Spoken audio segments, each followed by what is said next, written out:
This grouping of 3 evergreen azaleas was moved from separate places in the garden to create sort of a 3 makes 1 kind of arrangement. And you know, they're of different sizes, they were of different ages. Some were moved and grew very vigorously, some have not quite caught up with it. So we're going to prune these to try to, again, create a more uniform grouping and begin to achieve our 3 plants make 1 mass kind of concept. So I'm going to come in using my hand pruners again and begin to make a series of cuts that are just going to take off some of this larger, more feathered type growth. And just to try to even up the plants a little bit and get them to have a slightly more uniform shape.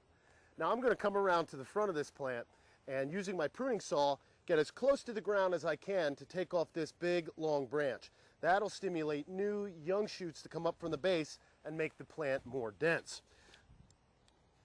These pruning saws are quite sharp, so we do advocate that you practice safety first and use a lot of care. So again, I'm going to go as close to the ground as I can, carefully at the last couple of centimeters, and get that big long branch off. Now if you come in real close here, what we can see is I've made what's called a thinning cut. I've taken this long branch off as close as I can back to a vigorous young side branch. And we want to differentiate that from a heading cut, which I've made over here,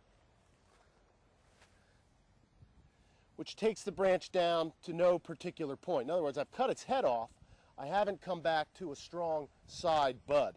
And with azaleas, you really don't have to worry too much about making heading cuts because azaleas have so many buds that will be produced along this stem. And what will result in a couple of months, we'll be able to come back and we'll be able to see that this branch has created a number of buds that'll break and fill in. So what we've done is we've begun to even these plants up a little bit. Now they have a more uniform shape, and these 3 plants are looking more like 1 mass.